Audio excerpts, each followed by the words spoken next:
Bitcoin, você já deve ter ouvido falar deste camaradinha, tá muito aí nas manchetes, tá muito aí no dia a dia, tá todo mundo falando, todo mundo dizendo que você se arrependeu de não ter comprado lá atrás, todo mundo dizendo que agora ele vai para a lua, todo mundo dizendo que é hora de entrar porque o cerco tá se fechando, mas afinal, o que é esse cara?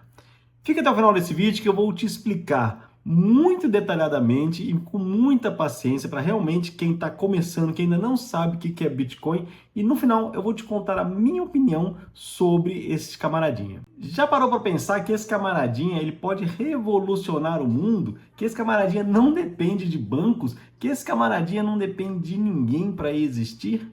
Bora entender então direitinho o que é esse cara. Eu sou o Mário CNPI. Eu venho aqui na internet para trazer para você de forma descomplicada os conceitos de economia, te trazer as boas oportunidades de mercado, te trazer a diversificação de investimentos, principalmente na renda variável. Então, se você ainda não está inscrito no canal, se inscreve, porque sempre tem vídeo novo por aqui, sempre tem vídeo relevante para quem está começando, para quem é experiente ou para quem quer diversificar seus investimentos.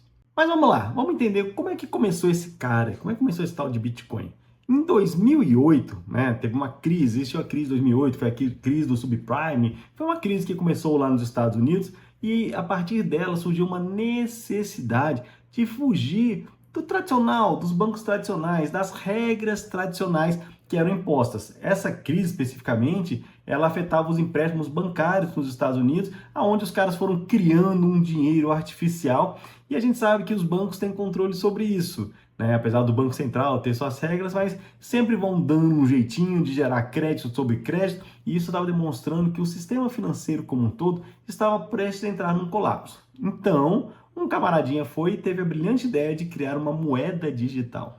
Esse camarada é o Satoshi Nakamoto. Ele criou, então, o Bitcoin, a partir dos seus códigos, dos seus estudos, e ninguém sabe quem que é esse cara, não sabe se é o nome verdadeiro dele, se isso é um pseudônimo, se é um grupo de pessoas, se tem alguma empresa atrás, as teorias da conspiração são várias. Fato é que algo ou alguém criou em 2008, lançou essa criptomoeda, chamada Bitcoin, que hoje é o pai de diversas outras criptomoedas. Mas afinal, o que é o Bitcoin? Bitcoin é uma moeda descentralizada, ou seja, não tem um banco central, não tem um emissor oficial. Essa moeda ela permite a transação entre pessoas sem depender de um intermediário. Então você não precisa de um banco que você faz o depósito desse banco e neste banco você informa que vai passar o dinheiro para outra pessoa. Essa outra pessoa entra nesse banco para fazer isso. Não.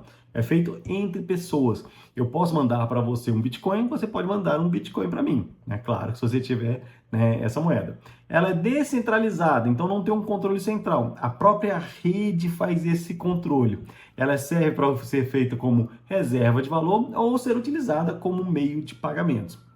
No seu manifesto, o Satoshi Nakamoto, ele colocou que o Bitcoin era uma alternativa ao sistema tradicional, ao sistema bancário tradicional. O pessoal que defende a liberdade, os liberalistas, dizem que o Bitcoin é a arma contra os governos. Afinal de contas, por não depender de ninguém, nenhum governo pode pegá-lo, nenhum governo pode rastreá-la, nenhum governo pode impedir o seu uso. Tá, mas como é que funciona então? Eu posso criar um Bitcoin do nada?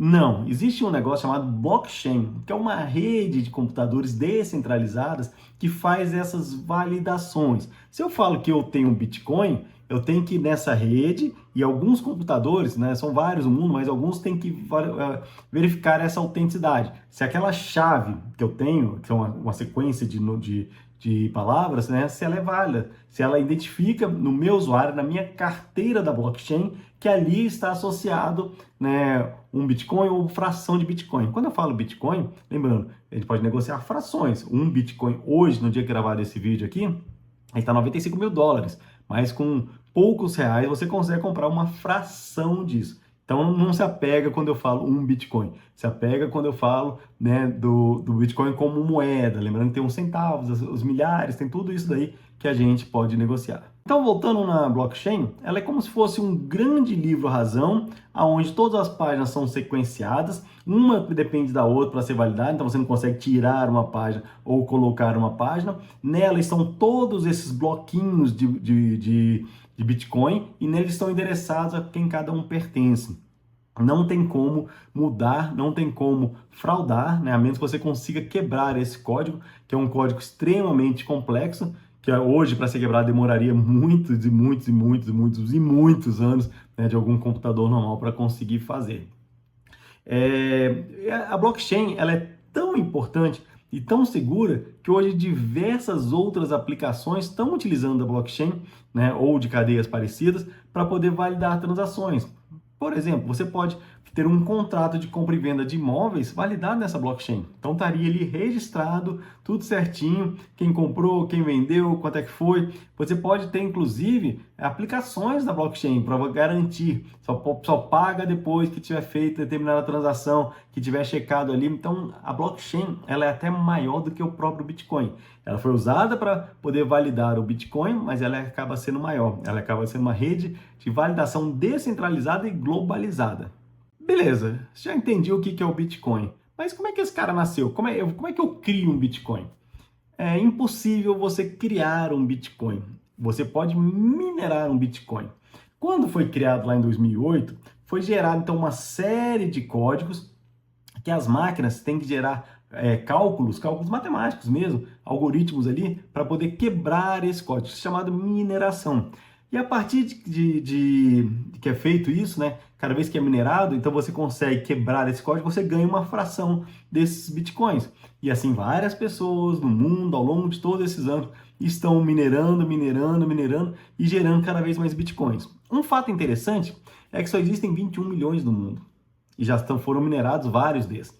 Inclusive tem um processo que a cada tempo em tempo, a cada quantidade de bitcoins minerados, é aumentado o grau de dificuldade de mineração, ou seja, essas fórmulas matemáticas ficam mais difíceis ainda.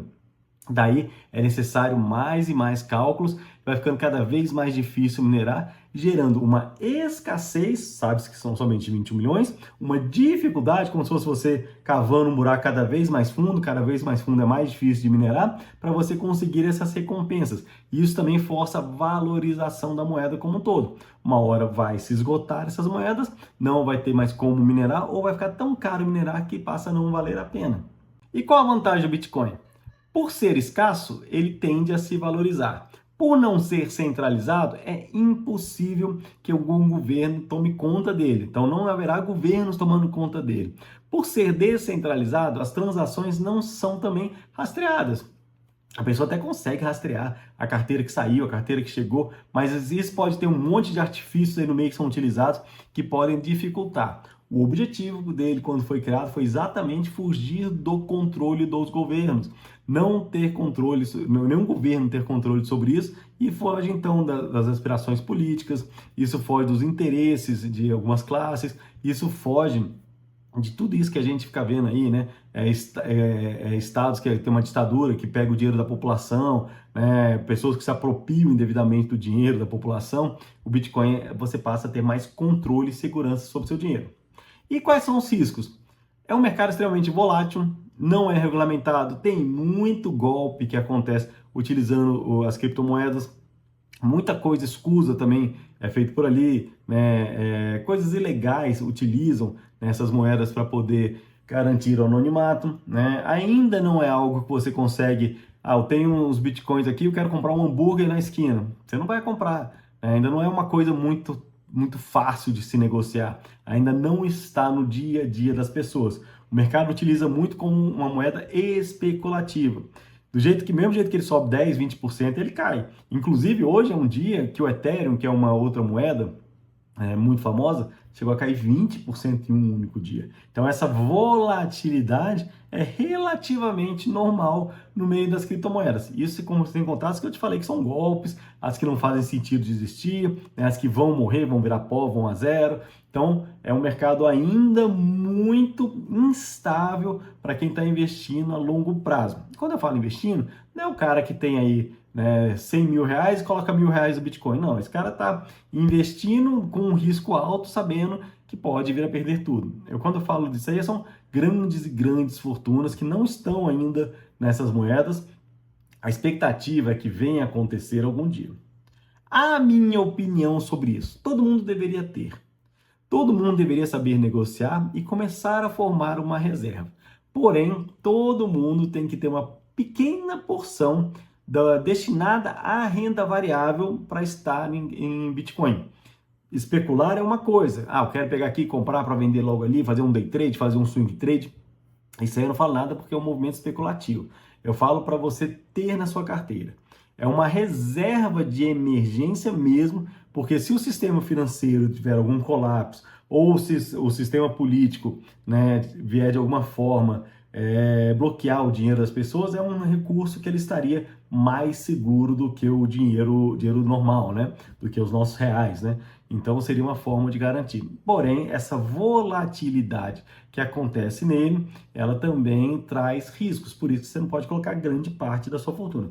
Tem gente que colocou e se deu bem, poderia ter se dado muito mal. Então, tenha um plano bem traçado de vida, onde você tenha diversificação, que é isso que eu prego todos os dias aqui nesse canal. Diversifique, invista em coisas diferentes, especule em ativos diferentes, tenha carteira de ações, tenha bitcoins, enfim, tenha de tudo um pouquinho, porque quando uma coisa vai mal, a outra vai bem. Se você está garantido em todas elas, você vai estar sempre conseguindo bons resultados. Dá uma olhada na legenda desse vídeo, que ali eu tenho tudo que pode para te ajudar, né, nesse movimento de diversificação. E se você chegou até aqui, não curtiu o vídeo, curte o vídeo, se inscreva no canal, que todo dia tem vários vídeos aqui para poder ou te ensinar algo como diversificação, ou te ensinar um setup operacional, ou simplesmente falar de mercado.